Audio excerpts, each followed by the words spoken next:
Matric کے exam میں راہب کی فرسٹ پوزیشن لینے کی خوشی میں ابرش نے ایک پارٹی آرگنائز کی تھی اور لگے ہاتھوں اسی میں راہب اور صلہ کے نکاح کا اعلان بھی کر دیا۔ دونوں ہی ایک دوسرے سے نکاح کے لیے راضی نہ تھے۔ ابرش تھک گئی تھی دونوں کو سمجھا سمجھا کر۔ تم دونوں کان کھول کر سن لو، تمہارا کل نکاح ہے اور اب مزید مجھے اس معاملے میں کوئی بحث نہیں چاہیے۔ ابرش نے قطعی انداز میں اعلانیہ کہا، ہرگز نہیں، میں کبھی بھی اس یتیم سے شادی نہیں کرنے والی۔ میرے لیے کیا پوری دنیا میں بس یہی یتیم رہ گیا تھا؟ ابرش کے فیصلے پر صلہ احتجاج کیے بغیر رہ نہ سکی۔ اس نے راہب پر ایک حقیرانہ نظر ڈالتے ہوئے کہا تھا، صلہ، آج تو تم نے راہب کے لیے یہ لفظ استعمال کیا، لیکن اگر آئندہ تمہاری زبان پر یہ لفظ آیا تو مجھ سے برا کوئی نہیں ہوگا۔ ابرش یتیم کا لفظ راہب کے لیے سن کر غصے میں آ گئی تھی۔ اس نے چنگاڑتے ہوئے صلہ کو وارننگ جاری کی تھی، کبھی کبھار تو مجھے لگتا ہے کہ آپ میری نہیں بلکہ اس کی ماں ہے۔ صلہ ابرش کے ڈانٹے کو اپنی بے عزتی گمان کر رہی تھی اور غصے سے یہ کہہ کر پاؤں پٹکتی ہوئی سیڑھیوں کی جانب بڑھ گئی تھی۔ صلہ کے جاتے ہی راہب بھی اٹھ کر چل دیا تو ابرش نے اس سے پوچھا، تم کہاں جا رہے ہو؟ اپنے کمرے میں ممی، سوری، آپ کے دیے ہوئے کمرے میں۔ راہب کی خفگی ابھی بھی عروج پر تھی اور اس کے لہجے سے طنز جھلک رہا تھا۔ راہب بیٹا بس بھی کر دو، یہ سب تمہارا اور صلہ کا ہی تو ہے۔ ابرش خاصا جتاتے ہوئے بولی تو اس نے کہا، جی نہیں، یہ سب صرف صلہ کا ہے۔ میں تو ایک گڈے کی مانند ہوں، جیسے آپ پسند آنے پر اپنی بیٹی کے لیے اٹھا کر لے آئی ہیں، بغیر یہ سوچے کہ یہ گڈا اپنی سوچ سمجھ پسند اور دل رکھتا ہے۔ راہب کے جملے ابرش کو ناگوار گزرے، لیکن اسے بچہ گمان کر کے وہ اسے معاف کرنے سے کام لینے لگی۔ ابرش، صلہ کا زبردستی نکاح کروا کر وہی غلطی نہ کرو جو ہم نے کی تھی، جس پر تم ہمیں آج بھی قصوروار ٹھہراتی ہو۔ فاطمہ بیگم راہب کے جانے کے بعد اس کے پاس آ کر کندھے پر ہاتھ رکھ کر اسے سمجھانے والے انداز میں بولی تھی، امی، میرے اور آپ کے فیصلے میں زمین آسمان کا فرق ہے۔ میرا راہب عبید سے کہیں کروڑ درجے بہتر ہے۔ اس کی پرورش میں خود کر رہی ہوں۔ ابھی صلہ بچی ہے، سمجھ نہیں پا رہی میرے فیصلے کو جو اسی کی بہتری کے لیے ہے۔ جب وہ سمجھ بوجھ والی ہو جائے گی تو آپ دیکھیے گا کہ خود میرے پاس آ کر کہے گی کہ موم، آپ نے ٹھیک فیصلہ کیا تھا۔ بیٹا، ہر والدین اپنی اولاد کی بہتری کا ہی سوچتے ہیں۔ ہم نے بھی تو تمہاری ناپسندیدگی کو یہی سوچ کر اہمیت نہیں دی تھی کہ تم ابھی کم عمر ہو۔ جب سمجھ بوجھ والے ہو جاؤ گی تو ہمارے فیصلے کی عزت بھی کرو گی اور اس بات کا اعتراف بھی کہ ہم نے درست فیصلہ کیا تھا۔ مگر تم خود ہی بتاؤ کہ کیا ایسا ہوا؟ نہیں نا؟ اس لیے وہی غلطی مت دہراؤ بیٹا۔ میں تمہیں یہی ایڈوائس دوں گی کہ صلہ کی ناپسندیدگی کو اہمیت دو۔ اگر اسے راہ پسند نہیں تو اس کا زبردستی نکاح مت کرواؤ۔ فاطمہ بیگم کا لہجہ افسردگی اور پچھتاوے سے بھرا معلوم ہو رہا تھا۔ انہیں آج بھی شدت سے یہ غم اور پچھتاوا تھا کہ انہوں نے ابرش کی ناپسندیدگی کو اہمیت کیوں نہیں دی تھی۔ امی، آپ کو تو خبر ہے نا کہ میں بزنس کے سلسلے میں کبھی کسی ملک میں ہوتی ہوں تو کبھی کسی۔ اس دوران راہب اور صلہ گھر میں اکیلے ہوتے ہیں۔ اب راہب جوان ہو رہا ہے اور مجھے فکر ہونے لگی ہے صلہ کی، اس لیے میں دونوں کا نکاح کر دینا چاہتی ہوں۔ ابرش نے اپنے فیصلے کی اصل وجہ اپنی والدہ سے شیئر کی۔ تو بیٹا تم راہب کو کہیں اور شفٹ کر دو، مگر یوں صلہ کا زبردستی نکاح مت کرواؤ۔ فاطمہ بیگم نے سوچتے ہوئے اپنی رائے دی تو وہ بولی، نہیں امی، راہب بیٹا ہے میرا، اسے میں بھلا کیوں کہیں اور شفٹ کرنے لگی؟ اچھا ٹھیک ہے، جیسی تمہاری مرضی۔ فاطمہ بیگم ہار مان کر وہاں سے چلی گئی تھی۔ کیا ہوا اور اندر کیوں آئی ہے؟ دروازہ نوک ہونے پر وہ اپنی بک ٹیبل پر رکھ کر گیٹ اوپن کرنے آیا تھا۔ صلہ گیٹ کھلتے ہی راہب کے بغیر اجازت کمرے میں گھس آئی تھی، جس پر وہ اسے اپنے بیڈ پر بیٹھتا ہوا دیکھ کر پوچھنے لگا، راہب، میں تم سے نکاح نہیں کرنا چاہتی، تم بھاگ جاؤ یہاں سے، ورنہ موم کل ہر حال میں ہمارا نکاح کروانے گی۔ پہلی بار صلہ کے لہجے میں لچک تھی۔ وہ پر امید نظریں راہب کے خوبصورت وجود پر ٹکائے ہوئے بولی تھی، اوکے۔ راہب نے دونوں ہاتھ پینٹ کی جیب میں ڈال کر لاپرواہی سے ہاں میں سر ہلاتے جواب دیا۔ راہب، میں مذاق نہیں کری، میں سیریس ہوں۔ صلہ اس کے چہرے پر لاپرواہی کے تاثرات ابھرے دیکھ کر اس کے سامنے کھڑے ہو کر اپنی بات پر خاصا زور دیتے ہوئے بولی تھی، اس بار تو اس نے منہ سے بولنے کی زحمت نہ کی اور یہ دیکھ کر صلہ کا خون کھول اٹھا تھا۔ راہب تم سیریس کیوں نہیں ہو رہے؟ کہیں مجھ سے شادی کرنے کی امنگ تو نہیں جاگ رہی تمہارے دل میں؟ ہاں، سلا نے غصے سے دانت پیستے اس سے پوچھا۔ اس کا جلا جلا لہجہ اور سرخ ہوتی ناک راہب کو بہت خوش کر رہی تھی۔ تم بولتے کیوں نہیں راہب؟ ہاں؟ سلا اسے یوں ریلیکس دے کر غصے میں تل ملا اٹھی تھی۔ سلا بہت خوبصورت تھی، جیسے برف کی مانند سفید۔ اس پر کالے رنگ کی ڈھیلی سی سکرٹ اور وائٹ ٹراؤزر پہنے بڑا جچ رہا تھا اس کے اوپر سے اس کے غصے میں سرخ ہوتی لال ناک۔ راہب نہ جانے کیوں آج اسے سر تا پیر غور سے دیکھ رہا تھا، چہرے پر بغیر کوئی تاثر لائے۔ سلا باہر نکلو یہاں سے۔ راہب نے اسے اسپاٹ سے جواب دیا تو وہ بولی، کیا تمہاری اتنی ہمت کہ تم مجھے؟ ابھی وہ ناسمجھی سے اسے دیکھ رہی تھی کہ راہب نے اس کا بازو پکڑ کر کھینچتے ہوئے لا کر کمرے سے باہر کھڑا کر دیا۔ سلا کو اپنی یہ شدید بے عزتی محسوس ہوئی اور وہ دانت پیستے ہوئے راہب کے وجود کو تکتی ہوئی بولی، مگر وہ سلا کے غصے کو خاطر میں نہ لاتے ہوئے دروازہ منہ پر بند کر کے چلا گیا۔ سمجھتا کیا ہے یہ خود کو، یتیم کہیں کا؟ سلا کا بس نہیں چل رہا تھا کہ منہ اور دروازہ دونوں توڑ ڈالتی۔ بیچارگی والا چہرہ بنائے وہ واپس اپنے کمرے میں لوٹ آئی۔ اب کیا مسئلہ ہے؟ اس کا سیل بار بار رنگ ہو رہا تھا، جس کے سبب اس کی سیل پر چلتی ہوئی فلم رک گئی تھی۔ آخرکار تھک کر اس نے سلا کی کال ریسیو کی۔ وہ دنیا جہاں کی بیزاری لہجے میں سموتے ہوئے بولا تھا، مجھے تم سے نکاح نہیں کرنا، پلیز بھاگ جاؤ یہاں سے۔ صرف ایک یہی راستہ ہے راہب اس نکاح کو روکنے کا، پلیز پلیز۔ اس کا منتی انداز اس کے کانوں میں رس گھولتا محسوس ہوا۔ راہب سچی میں تمہیں کبھی تنگ نہیں کروں گی، کبھی تمہیں گونگا، ڈرپوک یا یتیم کہہ کر نہیں بلاؤں گی، بھاگ جاؤ نا یار پلیز۔ سلا نے اپنی اونچی ناک کو آج مجبوری کے تحت جھکا لیا تھا۔ وہ کسی صورت راہب کی دلہن بننے کے لیے تیار نہ تھی۔ وہ شاید دنیا کی پہلی دلہن تھی جو خود اپنے دولہے کو بھگانے پر تلی تھی۔ اب کال کی تو میں تمہارا نمبر بلاک کر دوں گا سلا، وہ بیزاری سے کہہ کر کال کاٹنے لگا تھا۔ ٹھیک ہے، اگر تم نہیں بھاگ رہے تو مت بھاگو، میں بھاگ جاتی ہوں۔ میں ایک بھاگی ہوئی لڑکی کا ٹیگ اپنے نام کے ساتھ لگوانے کے لیے تیار ہوں، مگر تمہارا نام اپنے نام کے ساتھ جڑنے کے لیے کبھی نہیں۔ آخری جملہ اس نے خاصے کراہت بھرے انداز میں کہا۔ اوکے، بھاگ جاؤ۔ راہب تو مانو کوئی پتھر تھا جس پر کسی بات کا کوئی ریئیکشن نہیں تھا، اس لیے سلا نے اس کی بات سن کر اپنا سر پیٹ لیا تھا۔ کیا سچ میں بھاگ جاؤں میں؟ سلا الجھ کر سر پکڑے بولی تھی۔ راہب ہر بار کی طرح اس کا پارا بڑھا رہا تھا۔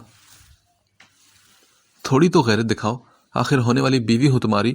اگر میں بھاگ گئی تو لوگ تمہیں ہمیشہ تانا دیں گے کہ دیکھو یہ وہی راہب ہے جس کی دلہن نکاح والے دن بھاگ گئی تھی۔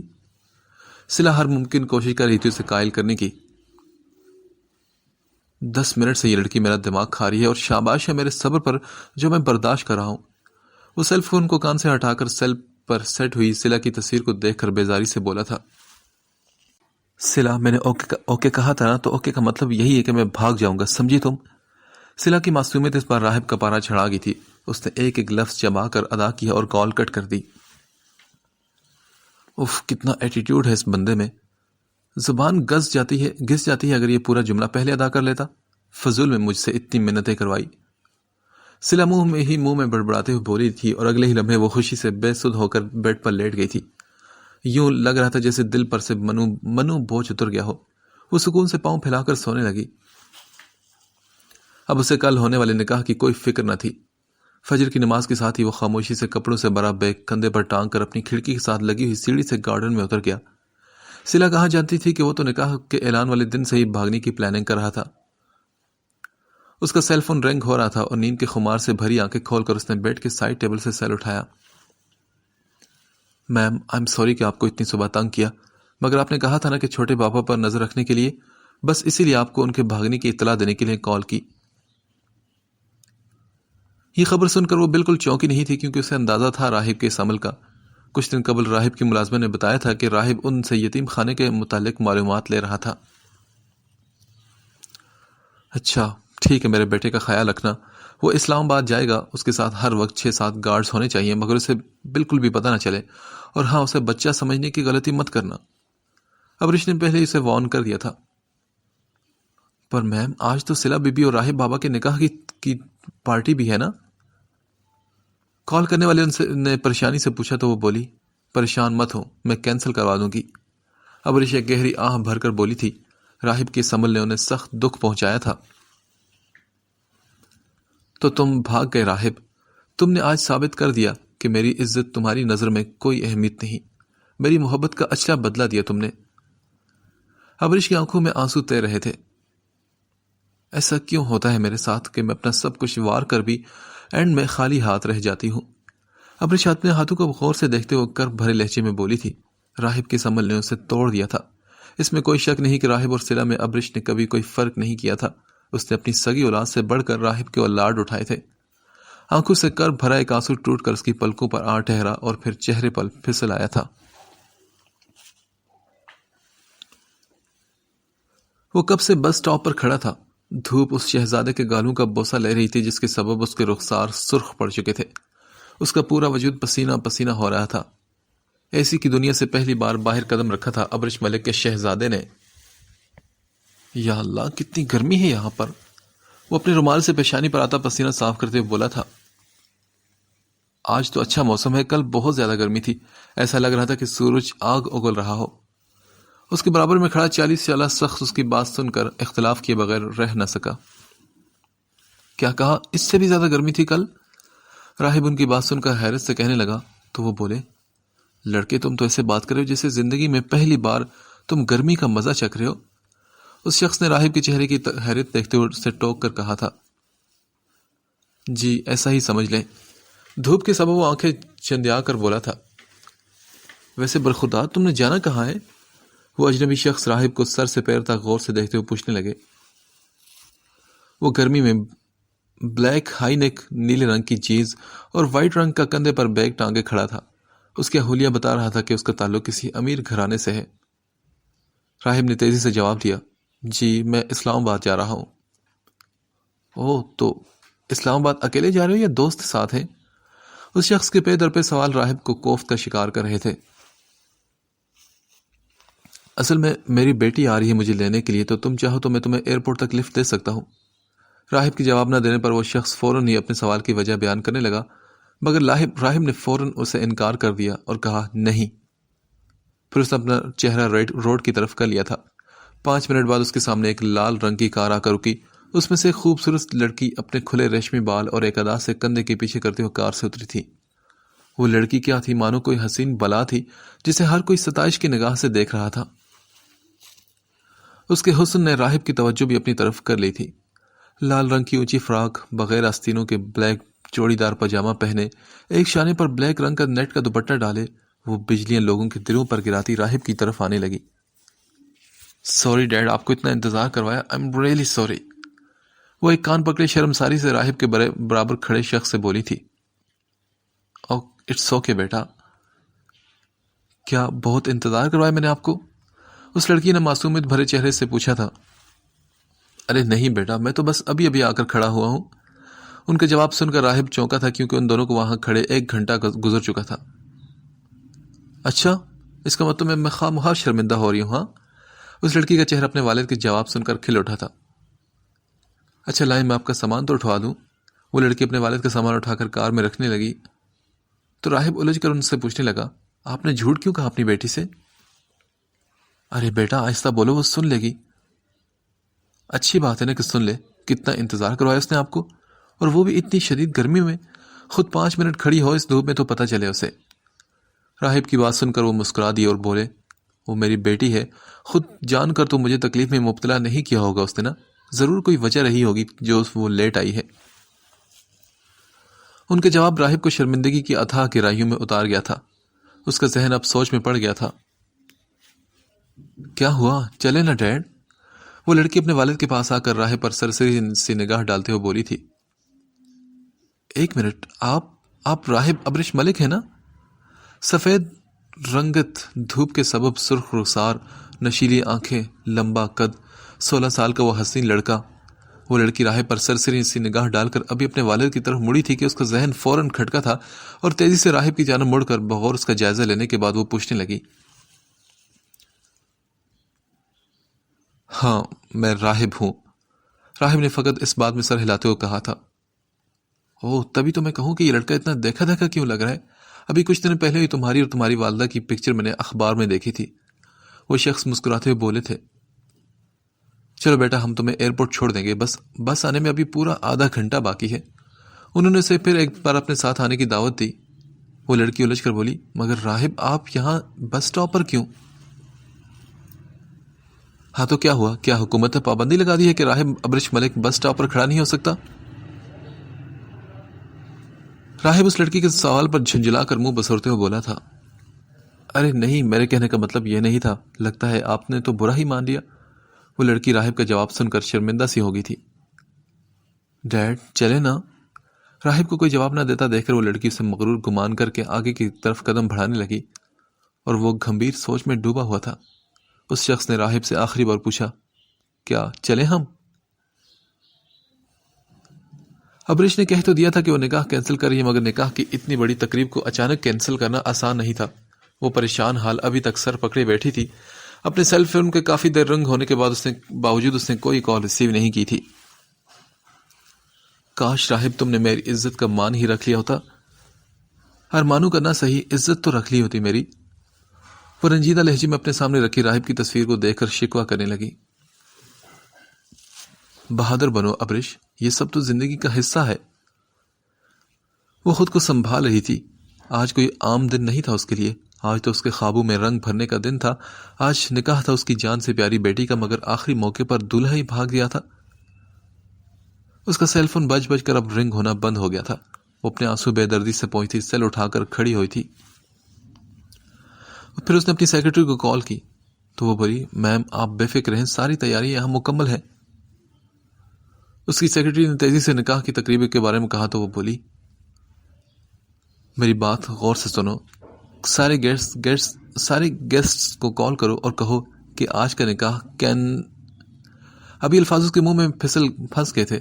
اپنے دکھ میں وہ صلہ کو بتانا ہی بھول گئی تھی کہ اس کا دلہا بھاگ چکا ہے اور اب نکاح کی دلہن بن کر نہ آئے وہ، کیونکہ صلہ دلہن کے گیٹ اپ میں تیار ہو کر سیڑھیاں اتر رہی تھی۔ وہ اس ڈریس میں کوئی جنت کی حور معلوم ہو رہی تھی۔ اپنی موم کے سامنے آ کر وہ بولی، موم میں کیسی لگ رہی ہوں؟ صلہ جان بوجھ کر تیار ہو کر آئی تھی تاکہ ابرش کو یہ علم نہ ہو سکے کہ راہب کو بھگانے میں اس کا ہی کردار ہے۔ آپ سوچ رہی ہوں گی کہ میں تیار ہو کر کیسے آگئی، تو میں نے کل رات بہت سوچا، پھر میرے دل نے کہا کہ میری موم میرے لیے کبھی کوئی غلط فیصلہ نہیں کر سکتی، اس لیے میں تیار ہو کر خود چلی آئی۔ چلے آپ جلدی سے بتائیں کہ کیسی لگ رہی ہوں میں؟ صلہ کے چہرے سے خوشی جھلک رہی تھی۔ وہ صبح ہی راہب کا کمرہ چیک کر کے آئی تھی۔ وہ اچھی طرح واقف تھی کہ راہب جا چکا ہے، اس لیے بے فکر ہو کر اپنی ماں کے فیصلے پر رضامندی ظاہر کر رہی تھی۔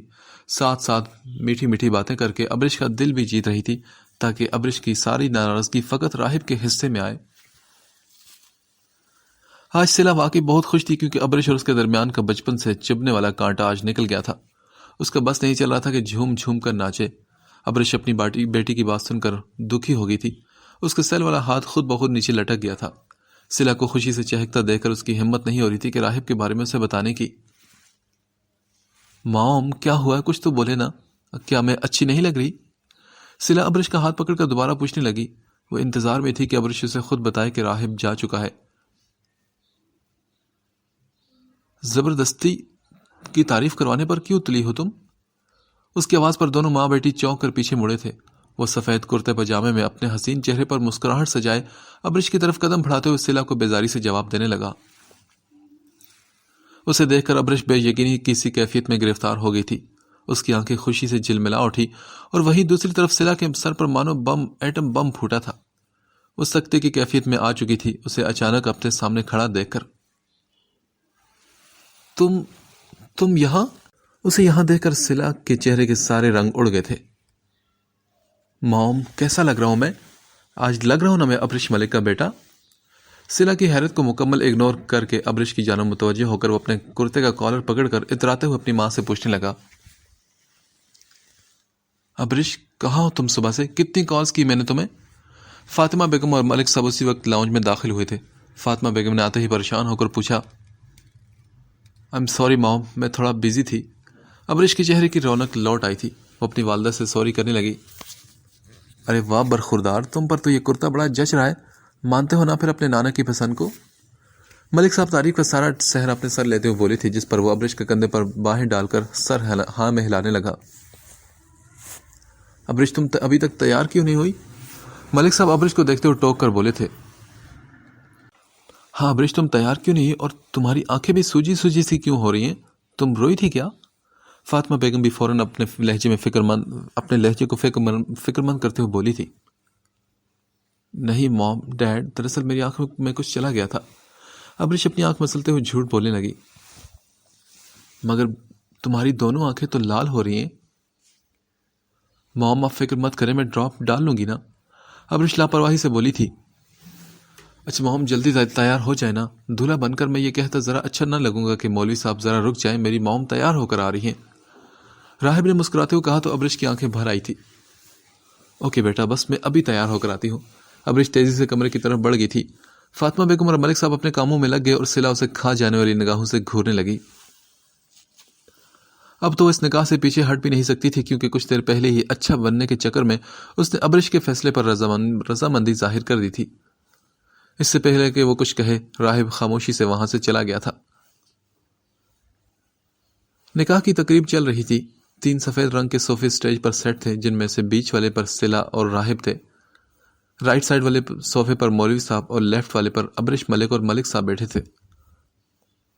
بیٹی، کیا آپ کو یہ نکاح قبول ہے؟ مولوی صاحب 2 بار سوال کر چکے تھے۔ سبھی بے تابی سے اس کے اقرار کے منتظر بیٹھے تھے، سوائے اس کے دولہے کے، اور وہ تو اپنے ماتم میں ڈوبی ہوئی تھی۔ راہب وہ شخص تھا جو ایک لمحے کے لیے بھی اسے اپنی آنکھوں کے آگے برداشت نہیں تھا، جسے تکلیف پہنچانے کا وہ کوئی موقع ہاتھ سے جانے نہیں دیتی تھی۔ بیٹی، کیا آپ کو یہ نکاح قبول ہے؟ مولوی صاحب نے پھر پوچھا۔ صلہ قبول کیوں نہیں کری؟ ابرش کے صوفے کے پیچھے کھڑی فاطمہ بیگم نے پوچھا۔ وہ ابرش کے کان کے پاس منہ لا کر آہستگی سے پریشان ہو کر پوچھنے لگی تھی۔ تبھی ابرش نے کہا، پتہ نہیں موم، گھر پر تو بہت خوش اور رضامند تھی یہ، نہ جانے اب کیا ہو گیا اس لڑکی کو۔ اس کی خاموشی لوگوں کی باتوں کا سبب بن رہی تھی۔ تبھی مولوی صاحب نے ایک بار پھر پوچھا، بیٹی کیا آپ کو یہ نکاح قبول ہے؟ راہب نے ہاتھ کی سب سے چھوٹی انگلی سے اس کی نرم و نازک چھوٹی انگلی کو اپنی گرفت میں لیا، جس کے کھینچنے کے سبب وہ چونک کر راہب کو دیکھنے لگی۔ صلہ کے ہاتھ پر دوپٹہ ڈلا تھا، اس لیے راہب کا اس کی چھوٹی انگلی کو پکڑ کر کھینچنے کا عمل سب لوگوں سے پوشیدہ تھا۔ اس کی نگاہیں آگ برسا رہی تھی، گویا کہہ رہی ہو کہ ہمت کیسے ہوئی مجھے چھونے کی۔ صلہ بولو بیٹا۔ راہب کی انگلی کھینچنے کے سبب وہ اپنے حواسوں میں لوٹ آئی تھی۔ فاطمہ بیگم اس کے پاس چلتی ہوئی اور کان میں آہستگی سے بولی، بیٹا پلیز بولو، ہمارے خاندان کی عزت کا سوال ہے یہ۔ فاطمہ بیگم نے اس پر دباؤ ڈالا۔ اس نے ایک نظر اٹھا کر انہیں دیکھا اور پھر بولی، قبول ہے۔ ابرش کی بھی پر امید نگاہیں اس کے وجود پر ٹکی تھی۔ مجبوراً اس نے اپنے دل پر پتھر رکھ کر قبول ہے کہہ دیا تھا۔ وہ گہری نیند میں تھا اور مسلسل کسی کے گیٹ ناک کرنے کی آواز اس کے کانوں سے ٹکرانے لگی تھی۔ بڑی مشکل سے آنکھیں کھول کر سامنے لگی گھڑی کو دیکھا۔ 2 بجے رات کے کون آیا ہوگا؟ وہ الجھ کر بولا تھا، مگر اگلے ہی لمحے اس کا ذہن تیزی سے کام کر گیا۔ اف، تو طوفان میرے کمرے کے باہر کھڑا ہے۔ اب گیٹ کھولوں یا نہیں؟ 3 منٹ بعد فیصلہ کیا کہ طوفان کو اندر آنے دے گا وہ۔ تم کمینے انسان، تم واپس کیوں آئے؟ ہاں؟ گیٹ اوپن ہوتے ہی وہ اندر گھستی چلی آئی تھی اور راہب کا کالر پکڑ کر آنکھوں میں آنکھیں ڈال کر چنگاڑتے ہوئے پوچھنے لگی۔ اس کی آنکھیں سرخ انگارے کے مانند تھی۔ تم نے یہ جان بوجھ کر یہ گیم کھیلی نا تاکہ میں پھنس جاؤں اور مجبوراً نکاح کروں تم سے؟ پر میں تمہیں بتا دوں کہ میں کبھی بھی تم جیسے لاوارث کو اپنا ہسبینڈ نہیں ماننے والی۔ صلہ کی آنکھوں میں ابھی بھی حقارت سے بھری تھی۔ ہاں، وہ جانتا تھا کہ وہ ابھی شدید غصے کی کیفیت سے دوچار ہے، اس لیے نہ اس نے کالر چھڑوانے کی کوشش کی اور نہ ہی اس کی کسی بات کا جواب دیا، بس خاموشی سے اسے اس کا غصہ نکالنے دے رہا تھا۔ اور موم کو پوری دنیا میں یہی یتیم ملا تھا میرے لیے؟ اس کا کالر چھوڑ کر ٹھنڈے فرش پر سر پکڑے بیٹھ کر رونے لگی تھی۔ بہت دیر تک وہ منہ میں کچھ بڑبڑاتی رہی اور ساتھ ساتھ روتی بھی رہی، جبکہ راہب صوفے پر بیٹھ کر اسے روتا ہوا دیکھتا رہا۔ سفید رنگ کے ڈھیلی ڈالی سے نائٹ سوٹ میں وہ لڑکی سادگی میں بھی حسن جھلکا رہی تھی۔ رونے کے سبب اس کی آنکھیں نشیلی ہو گئی تھی، اس کی ناک سرخ لال۔ وہ بچوں کی طرح اپنی دولہے کے سامنے بیٹھ کر بلک بلک کر رو رہی تھی۔ کافی دیر گزرنے کے بعد وہ بیزاری سے دل ہی دل میں بولا، مجھے تو گیٹ کھولنا ہی نہیں چاہیے تھا۔ آج وہ آسٹریلیا کے مشہور فیشن ڈیزائنر میں اپنا ایک نام رکھتی تھی۔ میم، اس ڈریس میں نیٹ کا کام کرواؤں؟ اس کی ایک ورکر خاتون میں خوبصورت سا انکمپلیٹ ڈریس پکڑے انگریزی میں پوچھنے لگی تو وہ بولی، ہاں بالکل، اور پلیز اب دوبارہ پوچھنے مت آنا، ایک ہی چیز 1000 بار بتانی پڑتی ہے تم لوگوں کو۔ وہ فائل سے نگاہ اٹھا کر اس ڈریس پر سرسری سی نگاہ ڈال کر جھنجھلا کر اسی لڑکی کی زبان میں اسے جواب دے ہوئی تھی۔ I'm sorry میم، وہ لڑکی شرمندگی سے کہتے آفس سے باہر کی طرف چلی گئی تھی۔ اس طرح نہیں، آپ لوگ مل کر کیوں کھڑے ہیں؟ تھوڑا دور دور ہو۔ نرمین ٹھیک سے کرواؤ نا، میری نیو کلیکشن جلد ہی متعارف کروانی ہے مجھے عوام میں۔ وہ نرمین کو ماڈلز کو ٹھیک طرح پوسٹ بنوانے کی انسٹرکشن دیتے ہوئے اپنے سیل کی جانب بڑھ رہی تھی جو ڈیسک پر رکھے کب سے بج رہا تھا۔ ہیلو، اسے کال اٹھا کر ہیلو کہا تو آگے سے بولا گیا، اوہ خدا کا شکر ہے کہ آپ نے کال اٹھانے کی زحمت تو کی، اور کہاں ہو یار، کب آ رہی ہو تم؟ آکاشا کے پوچھنے پر وہ الجھی تھی اور پھر بولی، کیوں آج کہیں مجھے جانا تھا کیا؟ واہ زبردست، کیا تمہیں یاد نہیں کیا؟ او مائی ڈیئر ہسبینڈ، مجھے بہت سارے کام ہیں اور مجھے سر کھجانے تک کی فرصت نہیں، تو پلیز یہ طنز بعد میں مار لینا اور جلدی بتاؤ کہ کہاں انتظار کرے ہو تم میرا۔ وہ اپنے ذہن پر مسلسل زور ڈال کر یاد کرنے کی کوشش کر رہی تھی کہ آخر وہ کیا بھول رہی ہے۔ جی بالکل، میں سمجھ سکتا ہوں کہ یہ فالتو آکاشا آپ کو بار بار تنگ کرتا ہے، اس لیے معذرت، مگر آج ہمارے بیٹے اتبان کے اسکول میں پیرنٹس میٹنگ ہے اور اگر آج آپ نہیں گئی تو وہ ناراض ہو جائے گا، جس کا خمیازہ ہم دونوں کو بھگتنا پڑے گا۔ سو پلیز تھوڑا سا ٹائم نکالیں اور جلدی سے گھر پہنچیں، میں ویٹ کر رہا ہوں۔ ہانی آکاشا سے بات کرنے کے ساتھ اپنا لیپ ٹاپ بھی آن کر چکی تھی۔ آن ہوتے اسے ندیم کی خبر جو پاکستانی چینلز کی ہیڈ لائنز بنی تھی وہ نظر آئی۔ ندیم وہاں آیا ہے؟ آکاشا ہری سے پوچھنے لگا تو وہ بولی، نہیں ایک منٹ۔ وہ آکاشا کو ویٹ کرنے کا کہہ کر نیوز سننے لگی جس پر چل رہا تھا کہ مشہور ڈائریکٹر اور پروڈیوسر ندیم شیخ کی وائف نے دعویٰ کیا ہے کہ وہ ایک نامرد ہے، ان کی شادی کو کئی سال ہو چکے مگر انہیں اولاد نصیب نہیں ہوئی، جس کے سبب اب وہ خلا لینے پر مجبور ہیں۔ یہ خبر سنتا ہی 16 سال پہلے کی پوری زندگی آنکھوں کے آگے فلم کی طرح چلنے لگی۔ اسے سب کچھ وہ یاد آیا تھا، اپنے میسیجز، اپنے رونا دھونا، ندیم کی منتیں کرنا، کالز کرنا، بھوک سے تڑپتے اپنے بچے کی چیخیں وہ آج بھی بھلا نہیں سکی تھی، اور بے شک وہ اوپر والا بڑا انصاف کرنے والا ہے۔ ہنی کی آنکھوں سے آنسو اپنے بچے کی یاد میں بہنے لگے۔ آکاشا نے بھی موبائل پہ ہی نیوز سن لی تھی۔ یہ کیسے ممکن ہے؟ میرے بچے کہاں ہو تم؟ دیکھو ہمیں برباد کرنے والا آج خود خون کے آنسو رو رہا ہے، جیسے اس نے تمہیں معاشرے میں گالی بننے کے لیے چھوڑ دیا تھا، آج وہ مرد ہونے کے نام پر خود ایک گالی بن چکا ہے۔ دیکھو میرے بچے، میری اولاد کو تڑپانے والا آج خود بے نسل ہو گیا ہے۔ ہانی آنکھیں کرب کی شدت سے بند کرتے ہوئے اپنے بچے کو یاد کرتے ہوئے خود سے باتیں کر رہی تھی۔ اس کے الفاظوں میں جو کرب اور رنج تھا آکاشا اسے محسوس کر رہا تھا۔ نکاح کے صرف 2 دن بعد ہی ابرش کو اپنے تکیے کے نیچے ایک خط ملا جو راہب نے اس کے لیے چھوڑا تھا۔ موم، اس بار میں بھاگ نہیں رہا کیونکہ بھاگتے قیدی ہیں اور یہ میرا گھر ہے، کوئی قید خانہ نہیں۔ میں اس بار آپ کو بتا کر جا رہا ہوں کہ مجھے اپنی حقیقت تلاش کرنی ہے، مجھے جاننا ہے کہ میں ایک یتیم خانے کیسے پہنچا، میرے پیرنٹس کہاں ہیں، کیا میرا کوئی نہیں اس دنیا میں؟ بہت سے سوالات ہیں میرے ذہن میں جن کے جوابات ڈھونڈنے ہیں میں نے، اور سب سے اہم بات کہ میں اپنی قابلیت پر کچھ بننا چاہتا ہوں، میں ابرش ملک کا بیٹا کہلانا چاہتا ہوں، داماد نہیں۔ اور اپنے گارڈ سے کہیں کہ مجھ پر نظر نہ رکھیں اور جتنا ممکن ہو مجھ سے دور رہیں، میں جلد واپس آ جاؤں گا۔ آپ کا بیٹا راہب۔ اس کے لکھا وہ مختصر سا جملہ کہ میں ابرش ملک کا بیٹا کہلانا چاہتا ہوں، داماد نہیں، ابرش ملک کی آنکھیں بھر لایا تھا اور وہ راہب کے معنی خیز جملے پر مسکرانے لگی تھی۔ وہ آج پھر سے اسی بس سٹاپ پر کھڑا تھا، تبھی اس کے سامنے ایک گاڑی آ کر رکی اور گاڑی میں سے گارڈ نکل کر اس کی جانب تیزی سے چلتا ہوا آیا۔ سر، میم آپ سے بات کریں گی۔ اس نے یہ کہہ کر راہب کا سیل جو وہ گھر چھوڑایا تھا اس کی جانب بڑھایا۔ 1-2 منٹ سوچنے کے بعد اس نے سیل فون کان سے لگایا اور بولا، ہیلو موم۔ ہیلو میری جان، پاؤں تھک گئے ہوں گے نا تمہارے، کب سے دھوپ میں کھڑے ہو تم؟ ابرش کے کہتے اس نے ایک نظر گارڈ کو گھورا تھا۔ موم، میں نے آپ سے کہا تھا نا کہ آپ مجھ پر نظر نہیں رکھیں گی، پھر کیوں؟ اچھا میری جان، نہیں رکھوں گی تم پر نظر، لیکن اس کی ایک شرط ہوگی۔ موم، میں کوئی بھی شرط نہیں ماننے والا، پلیز آپ اپنے گارڈز کو دور کریں مجھ سے۔ وہ سرد لہجے میں بولا تو انہوں نے کہا، اچھا چلو ٹھیک ہے، شرط نہ مانو، اپنی موم کی دعا تو ساتھ رکھو گے نا، یا وہ بھی نہیں؟ ابرش کے لچکدار انداز میں وہ فوراً چپ ہو گیا۔ آپ کی دعاؤں کی تو ہمیشہ ضرورت ہے مجھے موم۔ اس کے یہ کہتے ابرش کے چہرے پر ایک پر اسرار مسکراہٹ آئی تھی۔ ٹھیک ہے پھر، میری دعا اب سے ہر لمحہ تمہارے ساتھ رہے گی، اور یہ سیل فون بھی، اور ہاں، ایئرپورٹ جانے تک کے لیے ڈرائیور اور گاڑی بھی رکھ لو تم۔ مام، مجھے اس کی ضرورت۔ ابھی وہ بول ہی رہا تھا کہ دوسری جانب سے کال کٹ گئی۔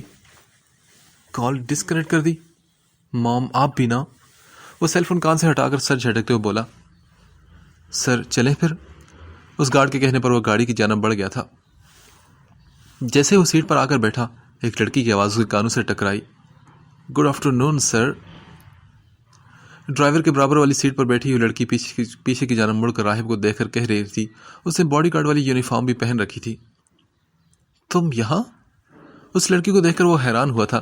یہ وہی لڑکی تھی جس کے والد سے کچھ دنوں پہلے وہ اسی بس سٹاپ پر ملا تھا۔ یس سر، میں دعا ہوں آپ کی پرسنل باڈی گارڈ۔ جب لڑکی نے اپنا تعارف پیش کیا تو راہب کے چہرے پر ایک لمحے کے لیے ہلکی سی مسکان آئی تھی۔ اوہ، تو موم نے چیٹنگ کی تھی میرے ساتھ اس دن بھی۔ اس نے فوراً ہی ابرش کو کال ملائی۔ وہ سیل فون پکڑے بیٹھی تھی، واقف بھی تھی اچھی طرح کہ کال ضرور آئے گی۔ موم، آپ نے چیٹنگ کی میرے ساتھ؟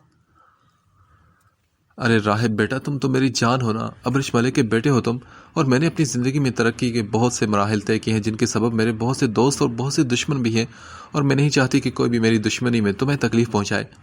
ایسا نہیں ہے کہ مجھے تمہاری قابلیت یا ذہنیت پر اعتبار نہیں، مسئلہ یہ ہے کہ تم ابھی بہت چھوٹے ہو اور تم نے ابھی باہر کی دنیا دیکھی نہیں، تمہیں ابھی بہت کچھ سیکھنا ہے بیٹا۔ دعا کو گارڈ نہیں اپنی دوست سمجھ کر اپنے سفر کا ساتھی بنا لو میری خاطر، تاکہ میں سکون سے رہ سکوں۔ ابرش کا لہجہ منتی تھا۔ اوکے موم، ٹھیک ہے۔ اس نے اس بات میں سر ہلا کر بیزاری سے ایک نظر دعا کی جانب دیکھا اور پھر کال کٹ کر دی۔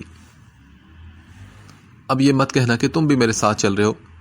دعا سے پہلے جو اس کا پرسنل گارڈ تھا اسے گھوری سے نوازتے وہ بولا تھا، سر اگر آپ چاہیں تو میں آپ کے ساتھ چل سکتا ہوں۔ اس نے فوراً ہی خود کو پیش کیا تو وہ بولا، ہاں میں تو اسلام آباد بارات لے کر جا رہا ہوں نا، کہ تم بھی میرے ساتھ آؤ گے۔ اس کے طنزیہ کہنے پر دعا نے بڑی مشکل سے اپنی ہنسی روکی تھی۔ سر میں آپ کے ساتھ 5 سال سے ہوں، مجھے ساتھ لے چلیں پلیز۔ اس گارڈ نے معصومانہ چہرہ بناتے ہوئے کہا، دیکھتا ہوں۔ اس نے فقط گردن کو ہلکی سی جنبش دی جس سے گارڈ خوش ہو کر پیچھے کی سیٹ پر بیٹھ گیا۔ وہ ہانی کو سرپرائز دینے کی نیت سے گھر میں چپکے سے داخل ہوا تھا۔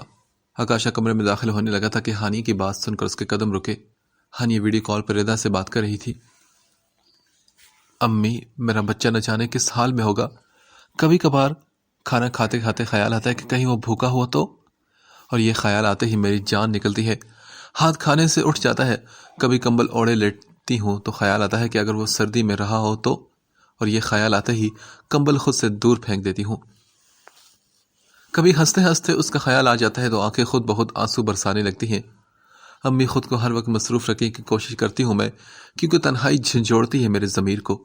اس کی رونے کی آوازیں آج بھی میرے کانوں میں گونجتی ہیں اور مجھے لگتا ہے کہ میں پاگل ہو جاؤں گی۔ وہ اپنا سر پکڑے ردا بیگم سے اپنا حال بیان کر رہی تھی، وہ حال جو کبھی وہ عکاشہ پر عیاں نہیں ہونے دیتی تھی، اپنے اندر ہی اندر سمو کر گھٹ رہی تھی۔ عکاشہ کو تو لگتا تھا کہ اس کی بے پناہ محبت کافی ہوگی اس بچے کو بھولنے کے لیے، پر عکاشہ کو خبر نہیں تھی کہ وہ اندر ہی اندر گھٹ رہی ہے، مگر اپنی تکلیفیں مجھ سے شیئر نہیں کر رہی۔ عکاشہ اس کی بات سن کر دل ہی دل میں بہت ہی زیادہ غم زدہ ہوا تھا، اور پھر بولا تھا، سنبھالو خود کو ہانیہ، تم کیوں نہیں مان لیتے کہ وہ مر چکا ہے؟ اس طرح کب تک اپنی جان جلاتی رہو گی تم؟ اب تم عکاشہ اور اپنے بیٹے اعتبان کا ہی سوچو۔ ردا بیگم کی آنکھیں موتی برسانے لگی تھی، جنہیں بے دردی سے پہنچتے وہ اپنی بیٹی کو سمجھانے لگی۔ پتہ ہے امی، عکاشہ بہت اچھا ہے، مجھے ایک بار سے بات کر لینے دے، وہ ابھی۔ ہانیہ کا جملہ مکمل نہیں ہوا تھا کہ ردا بیگم تیزی سے بولی، نہیں بیٹا، ایسا کبھی مت کرنا۔ میں مانتی ہوں کہ وہ بہت اچھا اور بڑے دل کا ہے، مگر مرد کو کبھی امتحان میں نہیں ڈالنا چاہیے، کیونکہ ایک مرد کبھی دوسرے کی اولاد برداشت نہیں کر سکتا، اور پھر وہ تو ایک حرام کی اولاد تھا۔ عکاشہ تم سے بدظن ہو جائے گا، اور اعتبان کا بھی تو سوچو، کیا بتاؤ گی اسے کہ کون ہے وہ بچہ تمہارا جس کے لیے تم مرے جا رہی ہو، تمہاری ناجائز اولاد؟ بیٹا سمجھو تم اس بات کو، اعتبان اب بڑا ہو رہا ہے، اور ایک ماں اپنے بچے کی آئیڈیل ہوتی ہے۔ کوئی بھی بچہ بد کردار ماں کو برداشت نہیں کر سکتا، وہ تم سے زیادہ تڑپے گا اگر اسے حقیقت پتہ چلی تو۔ پلیز اپنے بچے کی خاطر بھول جاؤ اسے، مان لو کہ مر چکا ہے وہ، دفنا دو اس کی ساری درد بھری یادوں کو۔ ردا بیگم شاید اپنی جگہ بالکل ٹھیک تھی، مگر ایک ماں کا دل صحیح غلط کب جانتا ہے؟ مرے ہوئے پر صبر آ جاتا ہے مگر زندہ پر نہیں، اور اس کا بیٹا تو زندہ تھا، پھر اسے کیسے صبر آ جاتا؟ وہ چھپ چھپ کر آج بھی روتی تھی۔ ان دونوں ماں بیٹی کی باتیں سننے کے بعد آکاشا الجھن میں گرفتار ہو چکا تھا۔ ردا بیگم کی اعتبار کے متعلق کہی گئی بات اسے ٹھیک لگ رہی تھی، مگر وہ اپنی جان سے زیادہ عزیز ہم سفر کو چھپ چھپ کر روتے ہوئے بھی تو نہیں دیکھ سکتا تھا۔ جیسے ہی وہ کمرے میں داخل ہوا تو ہانیہ اسے اچانک دیکھ کر چونک اٹھی۔ فوراً اپنی آنکھیں صاف کر کے مصنوعی مسکراہٹ لبوں پر سجاتے ہوئے بولی، تم تو 2 دن بعد آنے والے تھے نا؟ آکاشا کے اچانک آنے کے سبب وہ بوکھلاہٹ کا شکار ہو چکی تھی۔ اسے لگا کہ اس کی چوری پکڑی گئی ہو۔ ہاں بالکل، مگر آکاشا نے سوچا کیوں نہ اپنی وائف کو سرپرائز دیا جائے، مگر یہاں تو آکاشا ہی الٹا سرپرائزڈ ہو گیا۔ اس کے لہجے میں کرب نمایاں تھا۔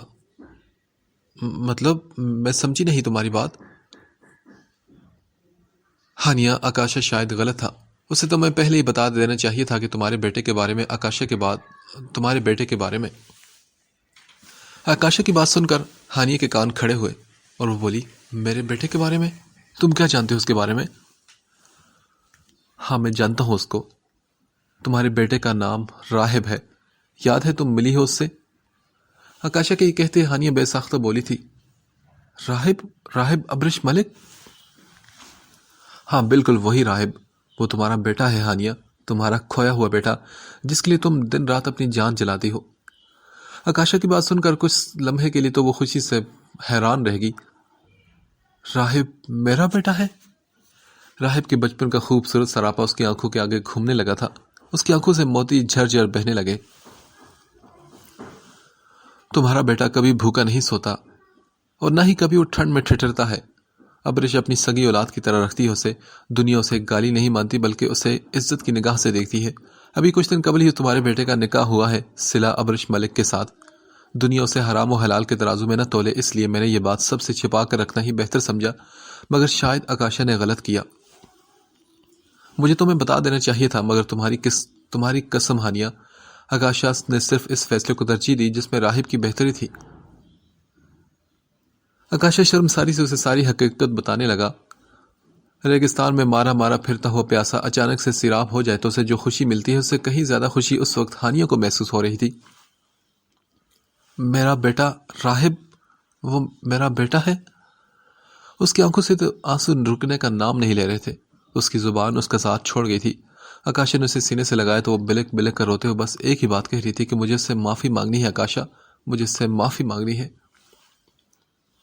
Hania please control your self, ادھر بیٹھو، خاموش ہو جاؤ پلیز، طبیعت خراب ہو جائے گی تمہاری۔ اسے ہچکیاں لگی تھی رو رو کر اور آکاشا سے بیڈ پر بٹھا کر اسے تسلی دے رہا تھا۔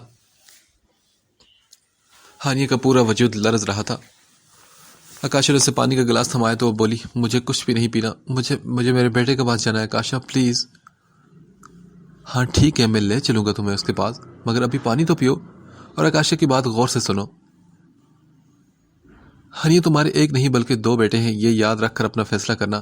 راہب اب 16 سال کا ایک جوان لڑکا ہے، اگر تم اسے جا کر حقیقت بیان کرو گی جس سے وہ ابھی تک ناآشنا رہا ہے تو جانتی ہو کیا ہوگا؟ وہ پاگل ہو جائے گا صدمے سے۔ یہ قبول کرنا کہ اس کا وجود ایک حرام کی وجہ سے اس دنیا میں آیا ہے، اس کی سیلف ریسپیکٹ اور کانفیڈنس کی دھجیاں اڑا دے گا۔ وہ جیتے جی مر جائے گا اور خود کے وجود سے نفرت کرنے لگے گا۔ ہانیہ اپنی ممتا کے بعد پیاس بجھانے کے لیے راہب کو مت مارو، اور پھر اعتبان کا بھی تو سوچو۔ تمہاری امی ٹھیک کہہ رہی ہے کہ ہم اعتبان کو کیا بتائیں گے کہ راہب کون ہے، کس کی اولاد ہے؟ تم سمجھ رہی ہو نا آکاشا جو بول نہیں پا رہا؟ لڑکوں میں غیرت کا عنصر کوٹ کوٹ کا بھرا ہوتا ہے۔ اعتبان قبول نہیں کر پائے گا راہب کو، اور خدا نہ خواستہ دونوں میں سے کسی نے کوئی سخت قدم اٹھا لیا تو تب کیا کرو گی تم؟ اس کے کہتے ہی ہانیہ بے ساختہ بولی، اللہ نہ کرے خدا میرے دونوں بیٹوں کو سلامت رکھے۔ آمین، مگر ہانیہ اس کے لیے تمہیں قربانی دینی ہوگی۔ راہب اور اعتبان دونوں سے حقیقت کا پردہ رہنے دو۔ میں جانتا ہوں کہ یہ آسان نہیں، پر اپنے دونوں بیٹوں کی خاطر راہب سے جب ملو تو اجنبی بن کر ملنا۔ اسے پتہ نہیں چلنے دینا اس کی تلخ حقیقت کے بارے میں۔ اگر تم اسے وعدہ کرو کہ تم اپنے جذبات پر کنٹرول رکھو گی، راہب کے سامنے تو میں جلد سے جلد تمہیں ملوانے کی کوشش کروں گا۔ وہ پہلے معاشرے کے ڈر سے اسے الگ ہوئی تھی، آج اسی کی خاطر اس سے اجنبی بن کر ملنے کے لیے تیار ہو چکی تھی۔ ماں تو ایسی ہی ہوتی ہے، اپنا سب کچھ قربان کر دینے والی۔ بچوں کی خوشی کی خاطر اپنی ممتا تک کا گلا گھونٹ دینے کے لیے تیار ہو جانے والی، نہ جانے وہ کس دل سے تیار ہوئی تھی اپنے لخت جگر سے اجنبی بن کر ملنے کے لیے۔ دوسری طرف راہب اسلام آباد پہنچ گیا تھا۔ وہ اس وقت تینوں ایئرپورٹ پر کھڑے تھے۔ معلوم کرو ٹیکسی ڈرائیور سے اس ایڈریس پر جائے گا؟ راہب گارڈ کو اپنے والٹ سے ایک پرچی نکال کر دیتے ہوئے حاکمانہ انداز میں بولا تھا۔ جی سر، ابھی پتہ کرتا ہوں۔ گارڈ سر ہلا کر تیزی سے باہر کی طرف لپکا۔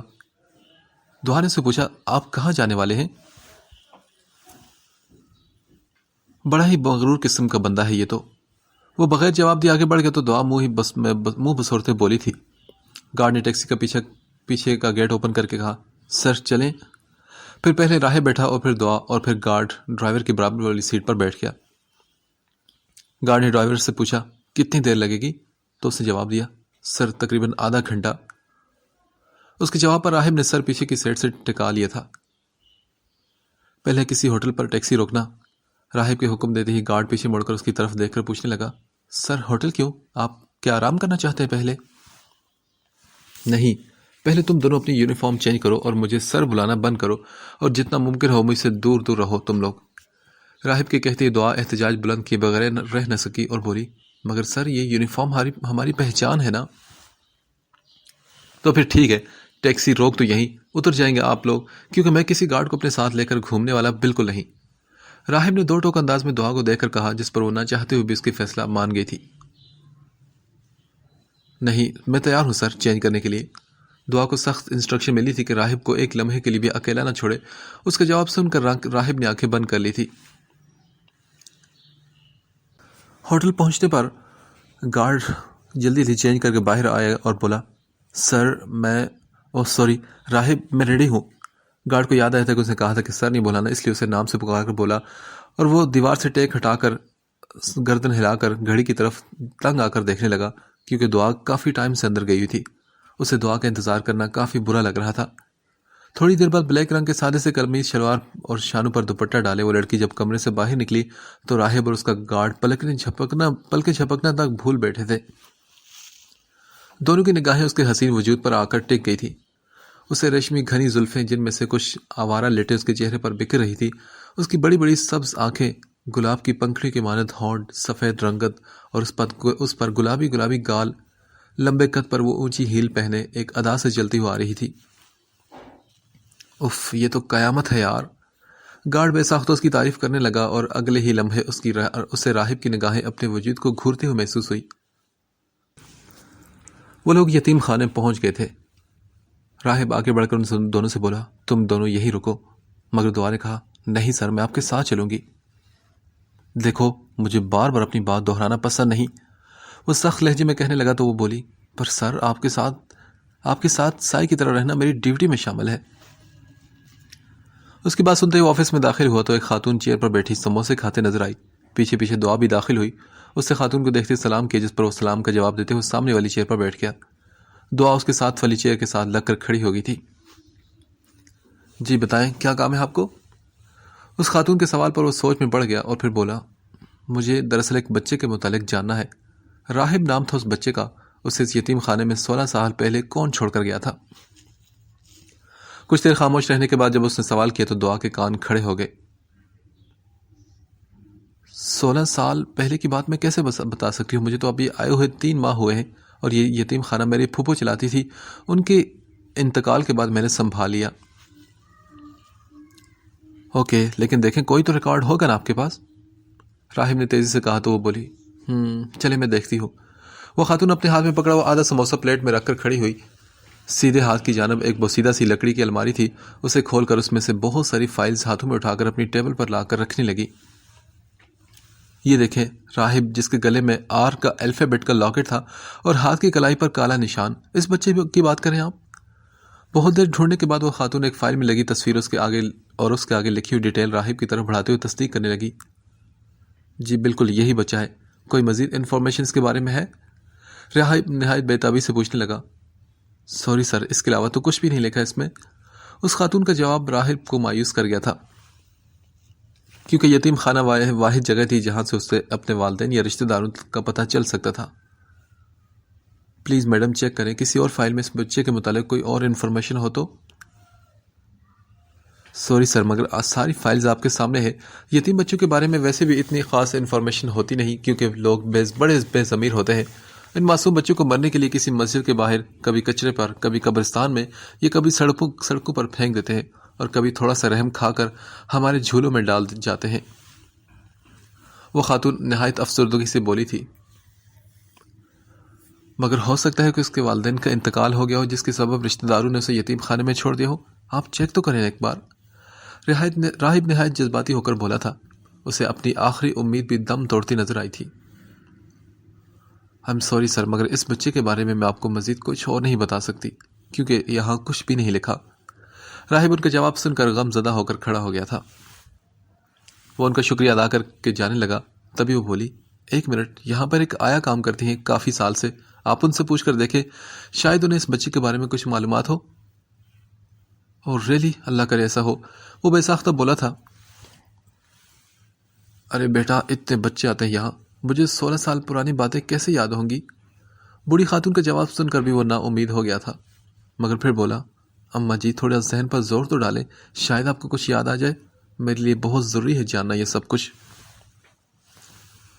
وہ منتی انداز میں بولا تھا، اس کا حسین چہرہ افسردگی جھلکانے لگا تھا، دعا کی نگاہیں اس حسین لڑکے کے چہرے پر ٹکی تھی۔ تبھی وہ بولی، بیٹا یہاں ایک خاتون آیا کرتی تھی، ان کی بہن تو آج بھی آتی ہے، مصباح نام ہے اس لڑکی کا، تم اس سے پوچھ کر دیکھ لو۔ اندھیرے میں مانو آخری امید کی کرن نظر آئی تھی راہب کو۔ تبھی وہ بولا، کیا آپ کے پاس ان کا کوئی کانٹیکٹ نمبر ہے؟ ہاں بیٹا، میرے فون میں ہے، مصباح نام سے سیو کیا ہے میری بیٹی نے نمبر کو، تم دیکھ لینا، مجھے تو اتنا خاص یہ موبائل چلانا آتا نہیں، بس ہرا بٹن دبا کر کال اٹھانا اور لال والا بٹن دبا کر کال کٹنا آتا ہے۔ وہ بوڑھی خاتون اپنا سیل راہب کی طرف بڑھاتے ہوئے سادگی سے بولی تھی۔ دعا اس بوڑھی خاتون کی سادگی دیکھ کر مسکرا دی، اور راہب کو آرام سے سیل میں مصباح کا نمبر مل گیا تھا۔ اسے یتیم خانے سے نکلتے ہی مصباح کے نمبر پر کال کرنا سٹارٹ کر دیا، مگر نمبر سوئچ آف تھا آیا تھا۔ دعا، جو باتیں تم نے اندر سنی وہ صرف خود تک رکھنا۔ راہب نے ٹیکسی کے پاس کھڑے ہو کر آہستگی سے کہا تو وہ بولی، بالکل سر، آپ نہ بھی کہتے تو میں اپنے تک ہی رکھتی، یا آپ یقین کر سکتے ہیں مجھ پر۔ گارڈ نے راہب کے لیے ٹیکسی کا گیٹ کھلا، وہ چہرے پر بغیر کوئی تاثر لائے خاموشی سے اندر بیٹھ گیا تھا۔ اس نمبر پر کال کرتے رہو، جیسے ہی کال ریسیو ہو مجھ سے بات کروانا۔ راہب نے اپنے گارڈ کو SMS کے ذریعے وہ نمبر بھیج دیا، جس پر اس نے رپلائی میں پیچھے مڑ کر اوکے راہب کہا تھا۔